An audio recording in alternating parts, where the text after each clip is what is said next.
Hello, everyone, and welcome back to the podcast. I'm Angela, and so happy you could join us here today. If you're new, welcome. If you're returning, thank you. Don't forget to like and subscribe. And today, I am very excited to welcome Stanley F. Bronstein.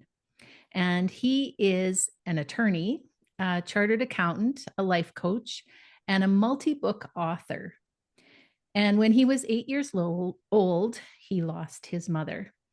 And what he now understands is that he lived with delayed grief for decades. And that unresolved grief helped drive a life of obesity, disconnection, and self rejection. And he did not truly begin to heal until many years later. It took a little over 50 years to fully work his way through the grief and come out on the other side with a healthier life and positive results, including losing 220 plus pounds naturally with no drugs and no surgery. He has experienced significant loss and was able to transform the pain into purpose. And that's what this is all about, creating a life that he now loves again. He can speak to grief as a spiritual awakening process and understands how to continue the inner relationship with a loved one and how that can become part of our healing. And so, out of his journey, he created the Way of Excellence, personal operating system for excellence, not perfection, built on integration of mind, body, and spirit, a grounded way to rebuild a life after loss. So thank you for joining us today. So happy to have you. Thank you for having me, Angela. It's a pleasure to Yeah. be here. And so tell me more about this delayed grief and how losing your mom has shaped this life that you're living now. I'm thinking the best way is to just start from the beginning and just work through Absolutely.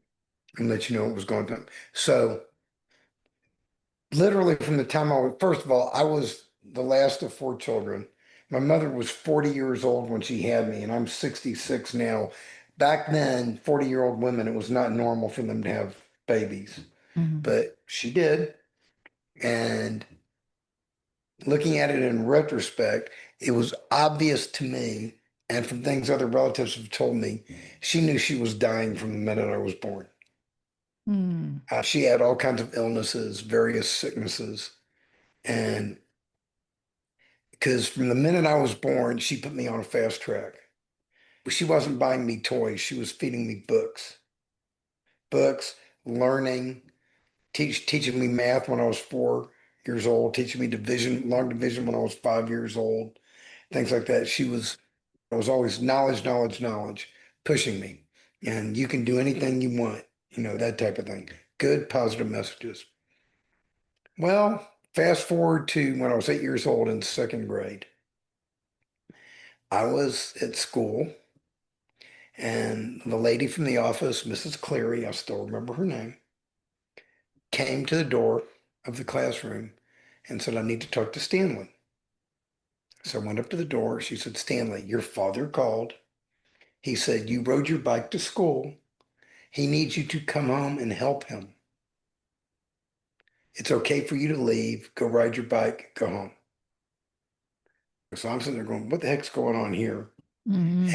And to be quite frank with you, that was not the first time I'd seen the office come to the door asking to see a student. And they were always gone for 2 or 3 days. And then when they came back, you found out somebody died.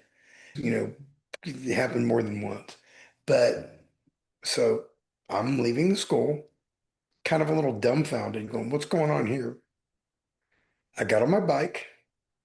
I got about a block or so away from the school, and I fell off my bike. Oh, no. And I got back up. I realized what had happened. I immediately turned stone cold. I got back on my bike and I rode home. Got home, walked in the front door. People were crying all over the place. I'm still cold as ice. I My father had to plan the funeral and everything. I'm Jewish. Jewish people bury their dead very quickly. So he was planning the funeral for the next day. And so I'm sitting there not doing anything. He puts me in his bedroom and he tells me, "You go cry. I've got to go plan the funeral and everything." And they left me alone. Nobody picked me up from school. Nobody explained to me what was going on. Nobody warned me this might happen. They just rode my bike home, confirmed she's dead, put in a room, go cry. Needless to say, I did not cry.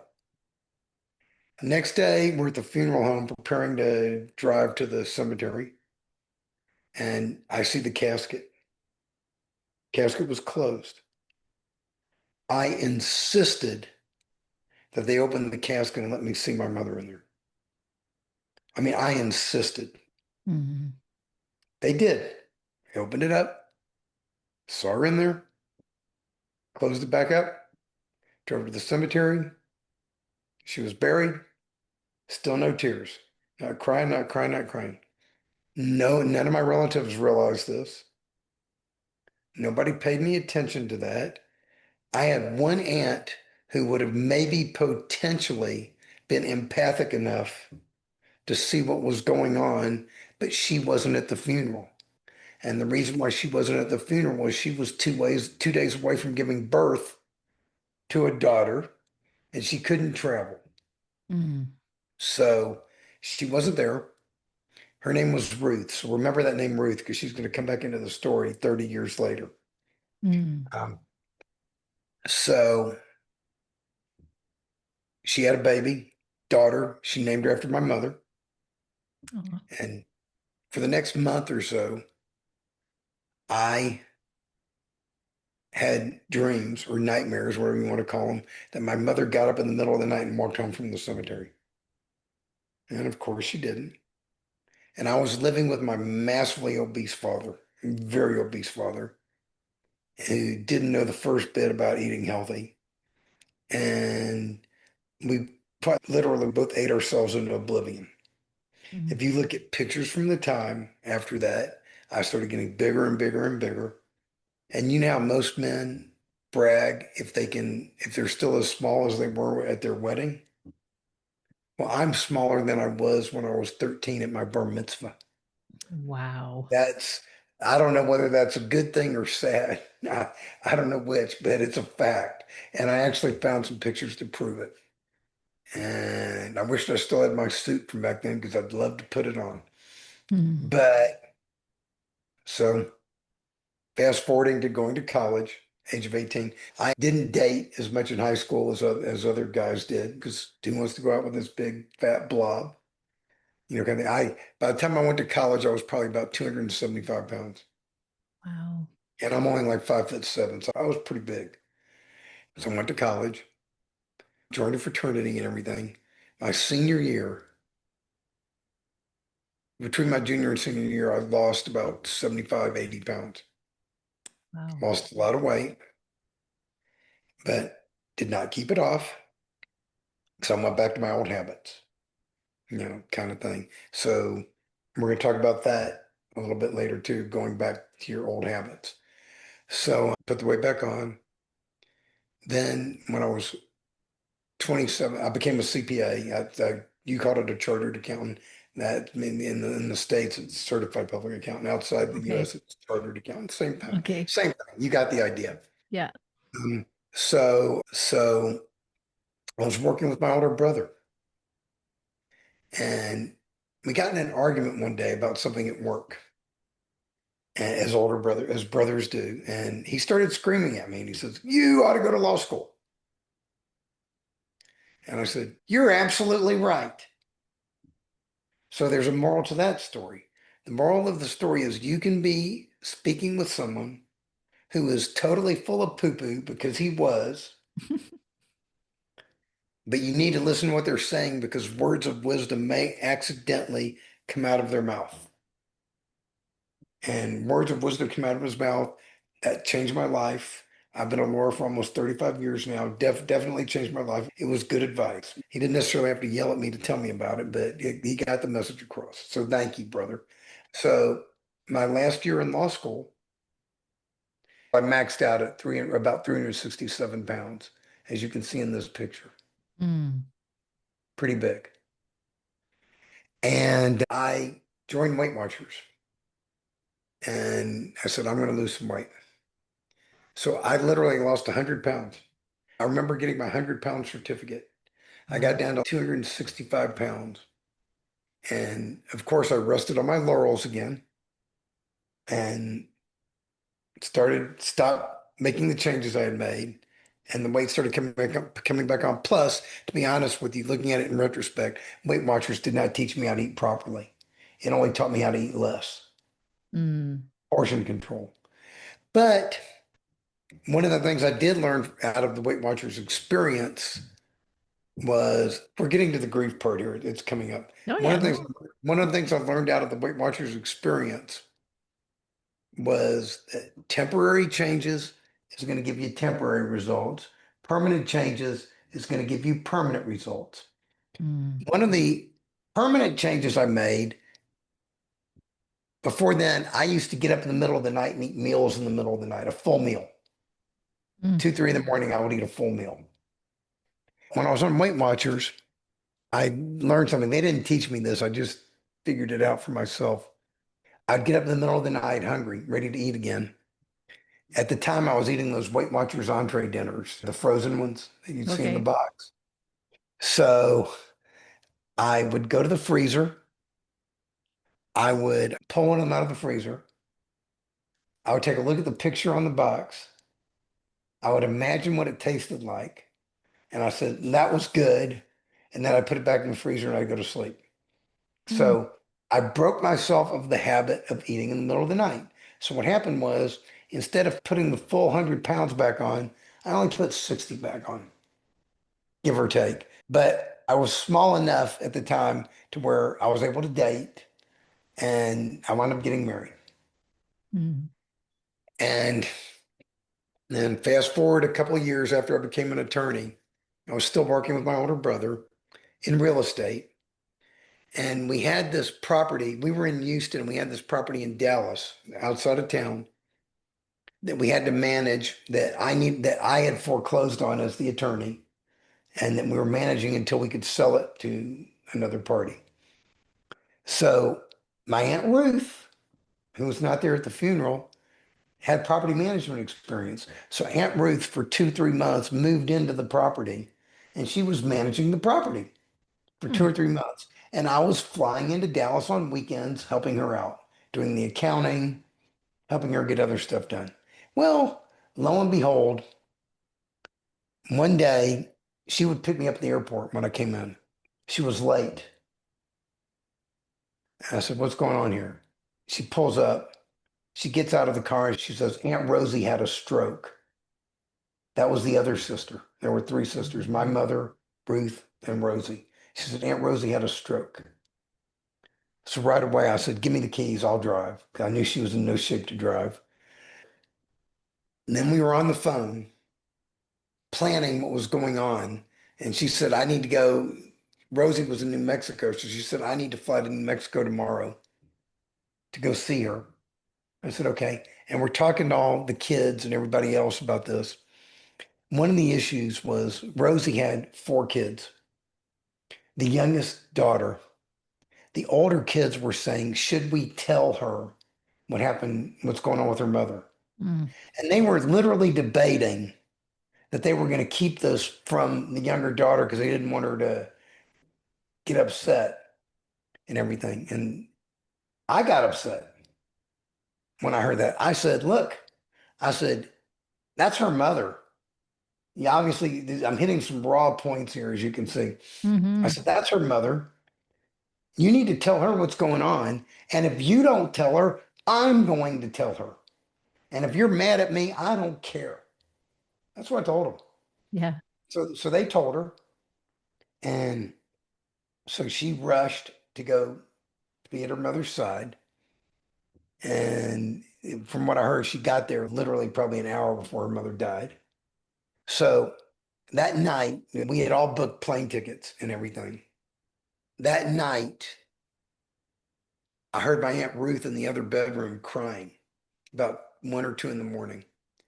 And I got up and I walked in there and I told her, Rosie just died. And she said, how do you know that? And I said, because I heard my mother calling her. Mm. And it turned out that was almost to the minute she died. So Wow. anybody who says you don't get messages from beyond, think again, because you do, if you're receptive to them. So that morning I dropped her off at the airport. Oh, and there was another touching point about it. We went to bed that night, she said, I need to write my sister a letter. Mm. And she sat down to write her letter. And in my pocket, I had a fountain pen. I think I actually have it in the drawer over there. I had a fountain pen that was given to me by Rosie right here. This Mm. fountain pen was given to me by Rosie and her husband when I graduated law school. I pulled this fountain pen out of my pocket and I gave it to her and I said, use this pen to write the letter. So then she wrote the letter. And then the next morning I took her, we found out she did indeed die. I took her to the airport to go fly there. I had to fly to Houston just to go home and get clothes and to pick up my brother. And then we flew back to New Mexico later to go to that. So going to the funeral, still not crying. Here's the good part. I walk into the cemetery and what do I see standing right in front of me? I see 2 young boys, my cousins. This was their grandmother. I had never met either one of them. One was about 9 and one was about 6. The 9-year-old was crying like nobody's business. The 6-year-old was standing by himself, stone cold, and nobody was talking to him. Mm. It's funny how things turn in a circle. Yeah. So I sat there and I said, that's me. I walked up to him. I introduced myself to him. I said, I'm your cousin. I know exactly how you feel. I told him what happened to my mother when I was his. I said, when I was your age. I said, the same thing happened with my mother. I didn't know what to think. I didn't know how to feel. I didn't know what to make in the situation. I put my arms around him and I told him it's okay to cry. And I did not let go until he cried. Mm. Then here's where it really got raw. There was an older Jewish gentleman there, Orthodox Jew. Orthodox Jews do not believe children should be in cemeteries. They think children have no business being at funerals. He sat there in front of 20 or 30 people. Is it okay if I use a little bit of colorful language here to tell you what I said to the guy? Yeah, for sure. Okay.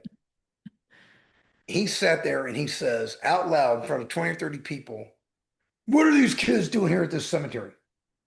Kids don't belong in funerals. I snapped. He had a Mm. nerve. I sat there and I said, in front of the same group of people, I said out loud, that was their grandmother. If there's anybody that belongs here at this funeral, it's those 2 kids. And if there's anybody that doesn't belong here at this funeral, it's you, son of a bitch. You can leave right now. Wow. It hit a nerve, obviously. Hmm. And he shut up and he did not say another word. Wow. And all the tears that did not come out at my mother's funeral came out at that funeral. So, but that's not the end of the healing process. But it was like 30 years later, I was presented with a grand opportunity to relive the experience. Hmm. It's kind of funny how life does that to you. So thank you, life. So I let it all out. And then I went back to work and kept going. Wound up getting married a little bit later. and started putting weight back on after I got married. As recently as February 1st, 2009, that was 4 months before my 50th birthday, I weighed 320 pounds. I hadn't had a heart attack yet. I hadn't had a stroke yet. I wasn't on diabetes medicine yet, but I probably should have been. I wasn't on high blood pressure medication yet, but I probably should have been. And I was a mess. Well, like many 50-year-old men do, or they take stock of their lives. And I sit there and I ask myself, Stanley, where are you going to be in 5 years if you keep doing exactly what you're doing right now? Care to guess what the answer was? Dead. Yeah. And I did not like that answer. So I sat there, I turned to my wife and I said, I'm done. I'm cooked. I'm going to stop wasting my life. I'm going to stop wasting my potential. I can be so much more than I am. I'm going to start making some changes in my life right now. I'm going to learn to start eating better right now. I'm going to work on exercising every day, starting right now. And my exercise of choice is going to be walking. I picked walking because you didn't need a lot of equipment. It was easier to do. You could do it almost anywhere you were at. And so I said, I'm going to do that. And I also told my wife, you're going to love this part. I told her, I'm going to start making some changes in my life. And you might like them and you might not like them. And I don't care. Mm. I told her, I have to make these changes or I'm going to be dead. And I don't want to be dead. I'm going on a journey. I'm inviting you to come on that journey with me. But if you don't want to, there's the door. You can walk out right now. I told her that. Mm. And spoiler alert, we're still married. But I told her all that. And I call that a moment of healthy selfishness. Hmm. I was 100% selfish and it was all healthy to do that, looking out for myself because I needed to. At that moment, I said, I'm going to stop tolerating BS in my life. And the number one person I'm going to stop tolerating it from is myself. Mm. I took personal responsibility. I didn't blame anybody. And I didn't even blame myself. I just said, I'm in this mess. I'm the one who can fix it. Time to fix it. I did three things right away. I quit drinking alcohol, scotch. I'm not going to say I was an alcoholic, but I will say I was drinking too much. And I will say that I was serving the alcohol and it was not serving me. Mm. So I quit it right there, cold turkey. Haven't had a drink in 17 years and I don't miss it. And to be honest with you, it makes going to parties a lot more interesting when everybody else is drinking and you're not. It really does, except for the fact I'm usually the designated driver, but that's okay. Um, so second thing I did was those 2 liter bottles of soda pop. I was drinking the diet, caffeine free, but I was drinking three of those a day. I Wow. said, no more. I quit those. Right? Cold turkey. Haven't had one in 17 years. And then I quit eating beef and pork. And I was a chicken lover anyway, so that was not that big of a deal. But when you consider that my father was a butcher and that I grew up in a house with unlimited free meat, Mm. you know, to give up beef and pork was something. So I did those and I started walking. By my 50th birthday, which was 4 months later, I had lost like 50 pounds, close to that. And I started walking more and walking more. Fast forward probably 4 or 5 years later, I said, I'm ready to make another push. I'm going to do more. I want to lose more weight and I want to get in better shape. So I quit eating chicken and turkey. Essentially, I went vegetarian.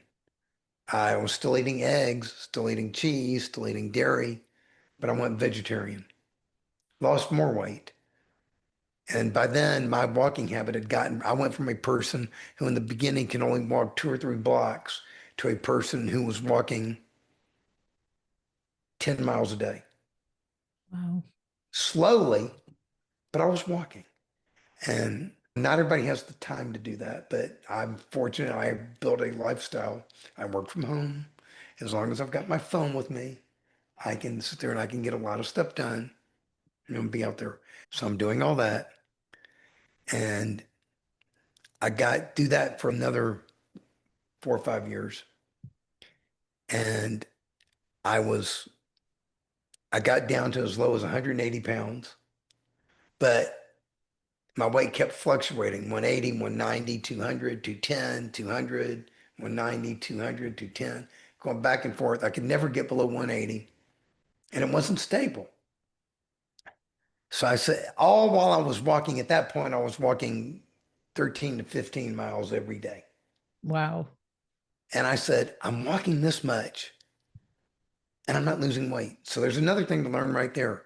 You cannot exercise your way out of a poor diet. Mm. I saw an article the other day that said, how much walking do you need to do to lose 20 pounds? And that article is wrong because if you eat a crappy diet, you can walk as much as you want. You're not going to lose that 20 pounds. Mm. So, very inaccurate article. But unfortunately, a lot of them are that way. And so I said, I'm going to try giving up bread, butter, cheese, and ice cream, essentially going full-blown vegan. And you notice this was all a gradual process. It wasn't something I did immediately. Hmm. So I'm going to go vegan. And there's two kinds of vegan.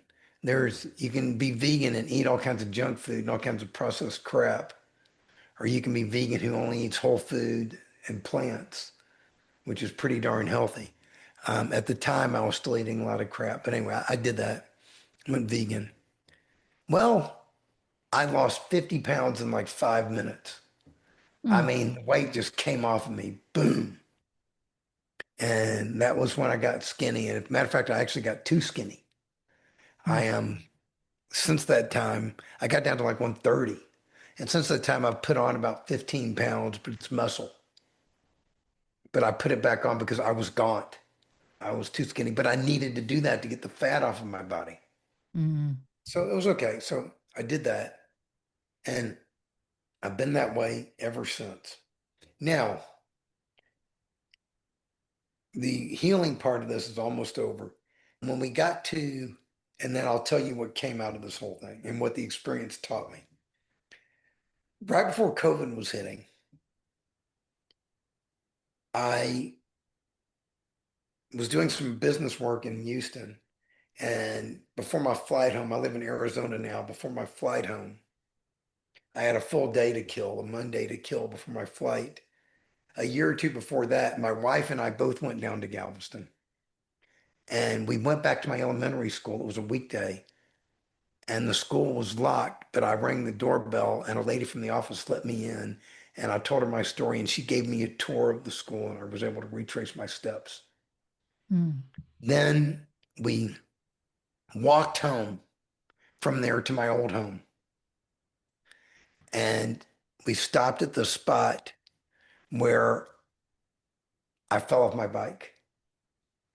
And I saw two things there that I thought were very symbolic. The first one was I didn't realize it at the time. It was right across the street from the orphan's home. Mm. How's that for being ironic?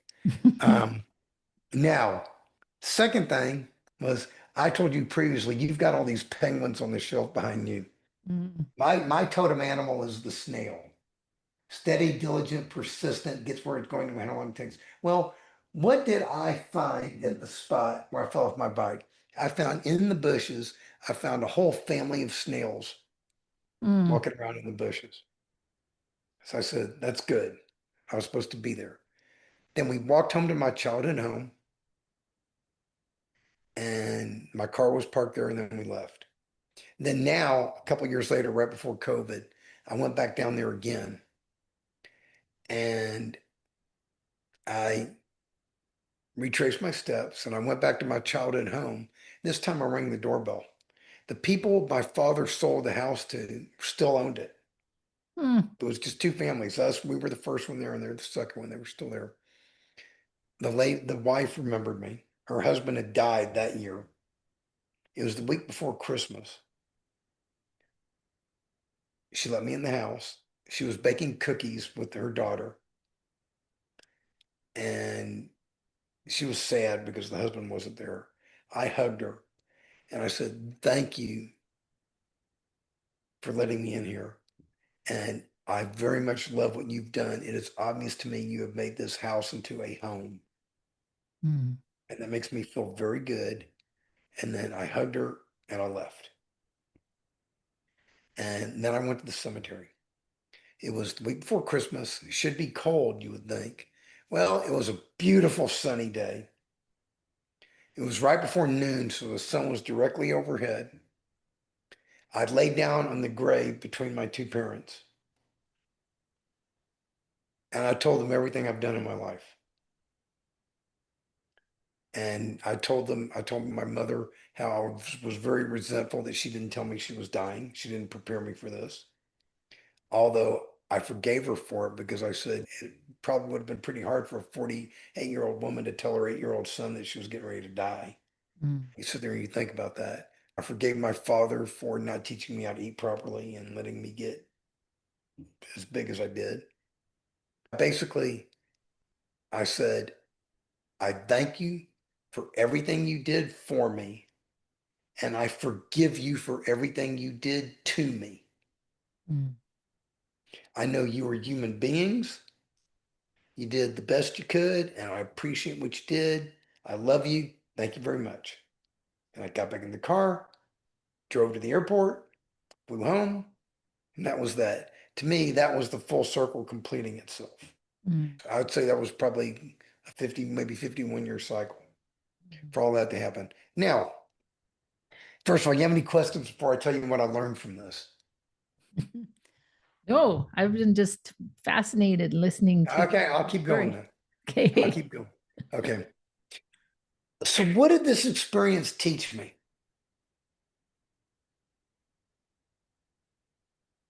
This experience that I would not trade for the world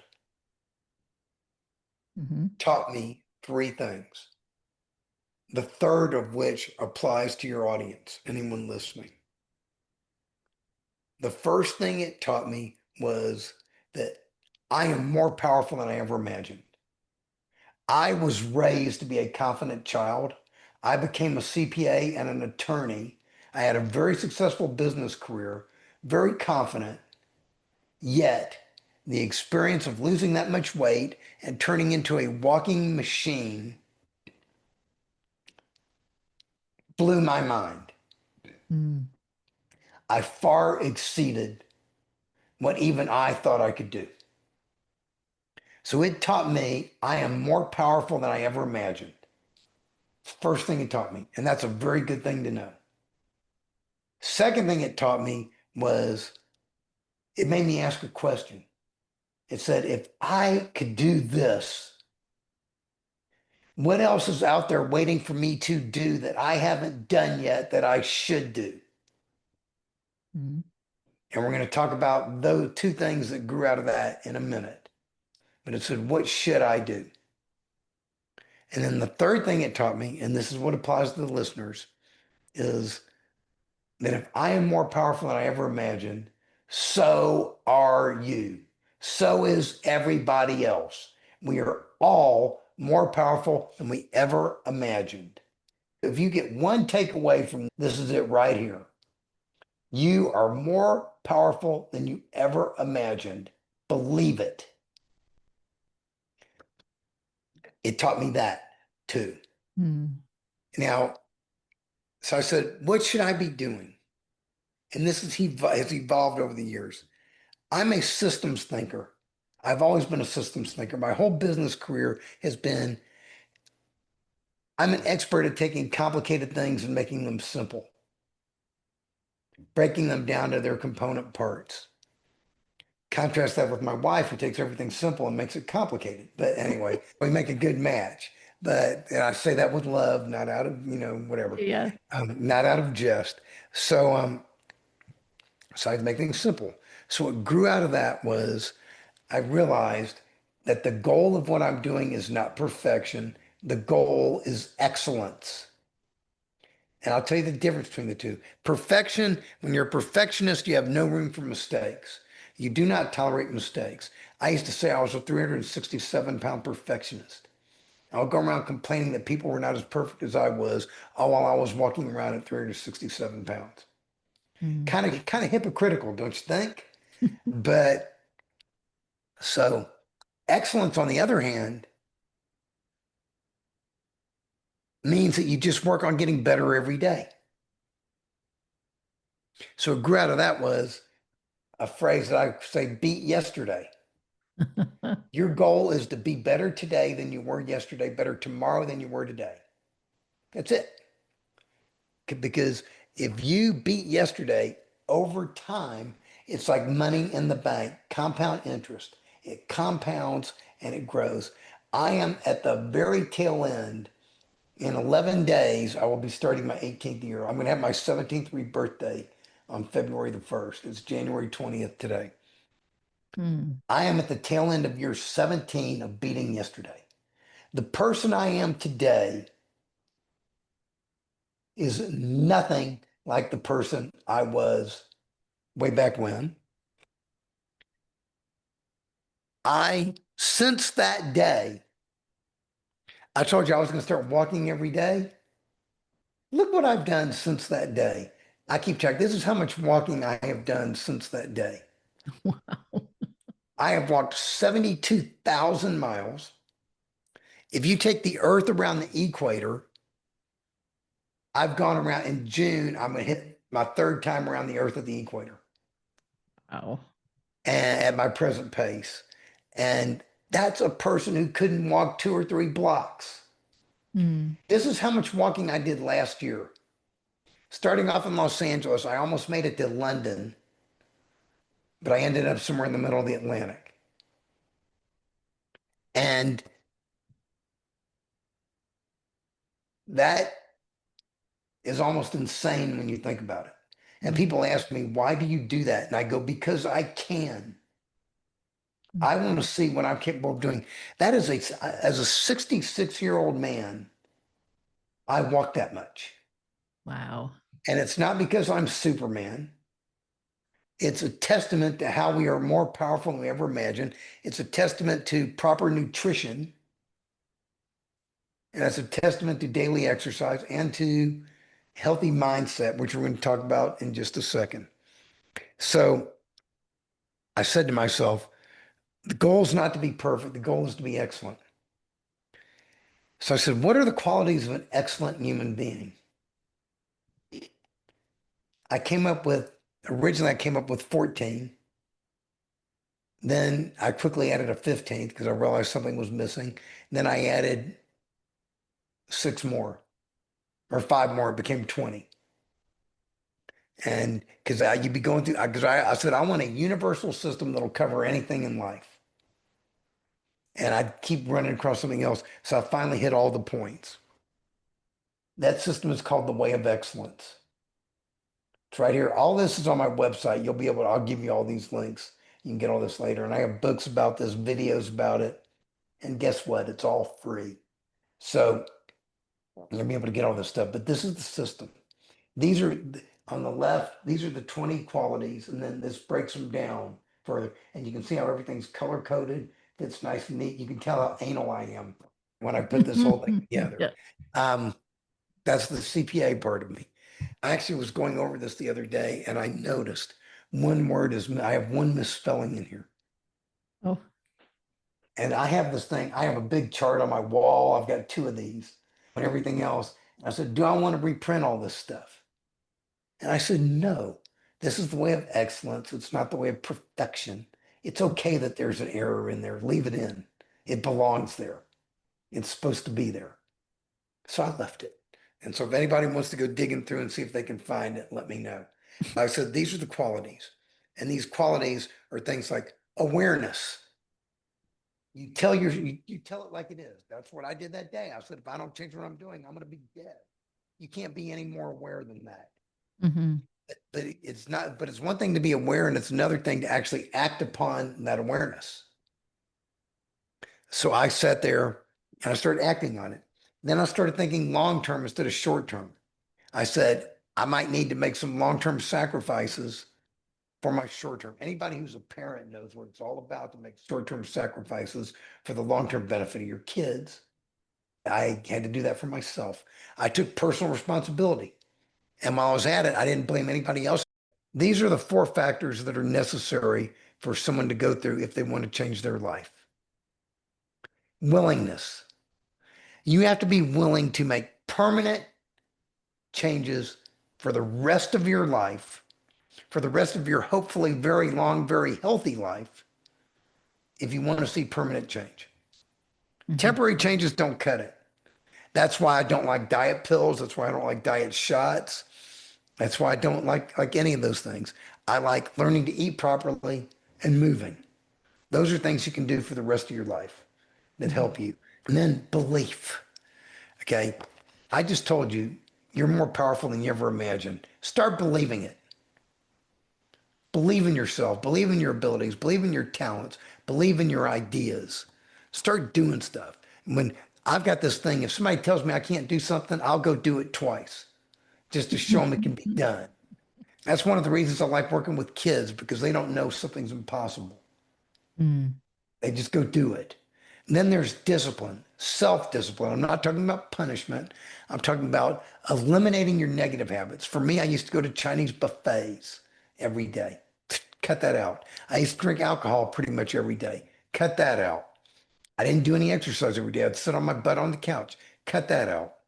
And then I replaced them with positive habits, eating healthy food every day. And that was over time when I learned what healthy food was. That has evolved over the years. Eating healthy every day, walking every day. Those became new habits. And discipline is so much more powerful than motivation. This is January 20th. How many people would you say joined a gym at the beginning of this year saying that this is the year they're going to get in shape, who now by January 20th have quit going to the gym? Or if they haven't quit yet, will probably quit by March 1st. Mm-hmm. A lot. Mm-hmm. And I know because I used to be one of those. Now, that motivation's great. It gets you started, but it wears off. Discipline, if you create habits, that doesn't wear off. That sticks with you. Then the last one is commitment. When you become 100% committed to something, it becomes much easier to do. For example, I am 100% committed that no unhealthy food is going to enter my mouth. Mm-hmm. I had someone before Christmas deliver me cupcakes and cookies. I didn't even ask, should I eat them? The thought never entered my mind. I accepted them. I said, thank you very much. And I gave them to a neighbor who's skinny, who likes that kind of stuff. And I knew she'd appreciate it. Then I had yesterday, I did a favor for somebody. They asked me, they made a cake. They asked me would I eat it? And I said, no, thank you. I wouldn't. So I didn't take it. The thought didn't enter my mind to eat it. And I wasn't worried that I might offend them. Mm-hmm. But I don't care if, look, I don't walk around trying to offend anybody, but I don't care. This is who I am. This is what I do. I'm Mm-hmm. 100% committed. Only healthy food's going to enter my mouth. Only healthy thoughts are going to enter my head. I'm only going to hang around healthy people with good attitudes, Mm-hmm. that type of thing. Then I'm 100% committed that I'm going to walk at least 2 hours or more every day. I have done that. It has been 8 years since I've missed a day. And I missed 3 days at the beginning of that streak because I was sick as a dog. And if you go back before that, it was another 4 years. So if you told me that those 3 days I took off because I was sick would interrupt a 12-year streak, I would have gotten out of bed and I would have walked those 3 days anyway. Mm-hmm. That's how committed I am. And so when you become 100% committed to something, it becomes easy. Look what I've done. I'm not any more special than you are. I am a testament to what is possible. That's why I hate all these things that talk about the second half of your life, Hmm. midlife, and stuff like that. To me, that's BS. I'm 66 and I'm not convinced my life is half over yet. Hmm. I feel like I'm 35. Right. I'm not, but I feel that way. Except, and I wasn't in this good a shape when I was 35. So that's my whole journey. All this craziness I went through and everything that happened, I believe it was supposed to happen to teach me what I know now. And when I'm taking with what I know now, I have created two things because I'm convinced that I'm here. My purpose in life is to help others. Hmm. That's it. And I want to. I've been fortunate. I want to help people. So I've done two things. I have two websites you may be interested in. The first one is thewayofexcellence.com. That has 7 of my books in the Way of Excellence series on there.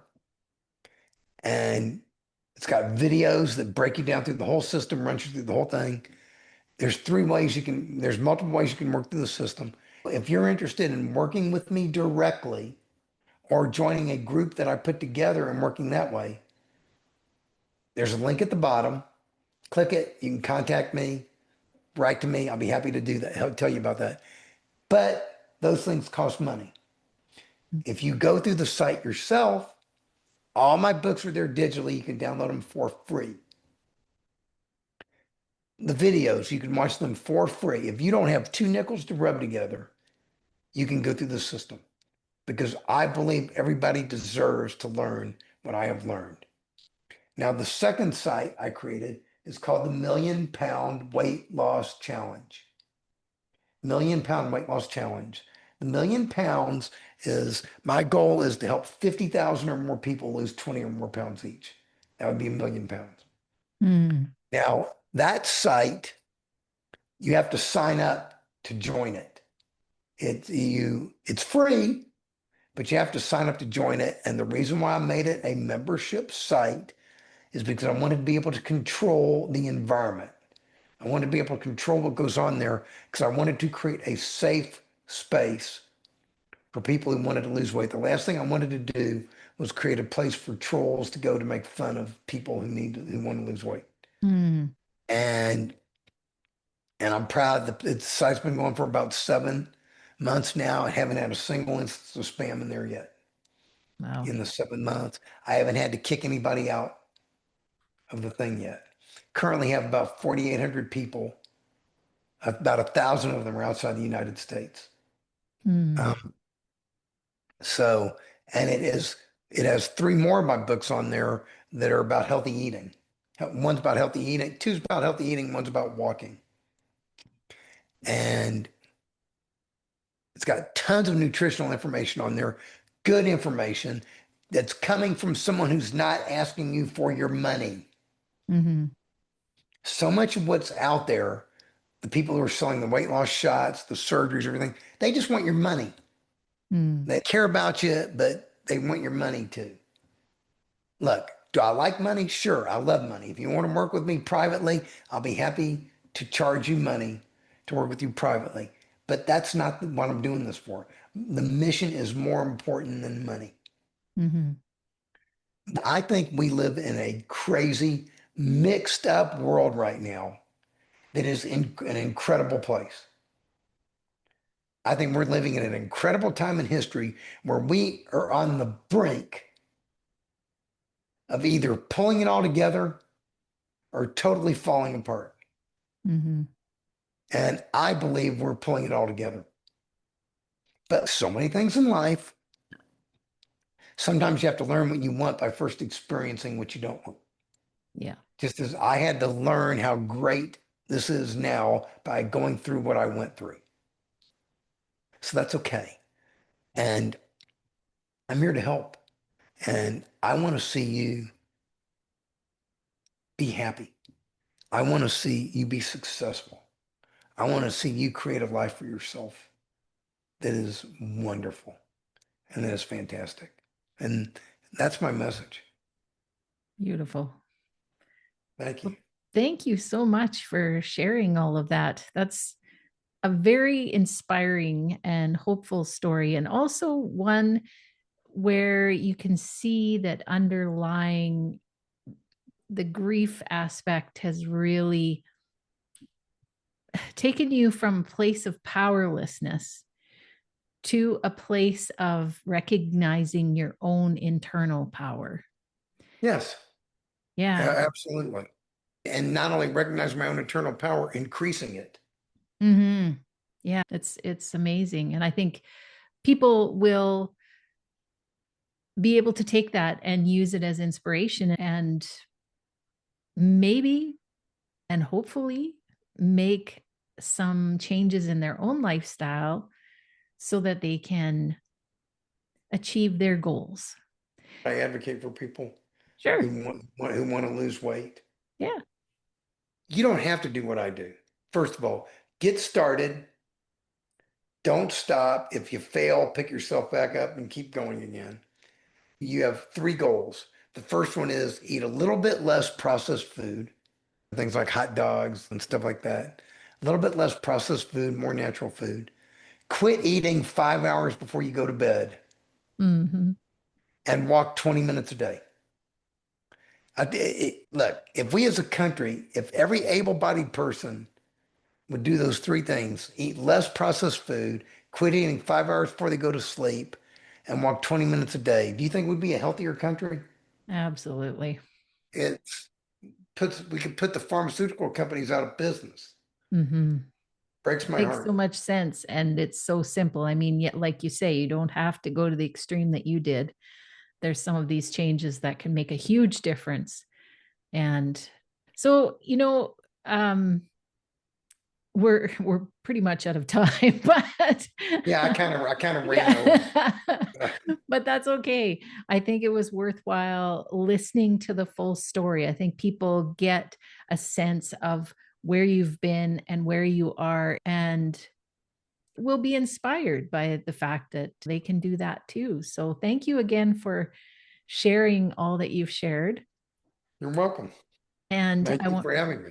I yeah, did. I only took 1 minute per year to tell the story. that's right.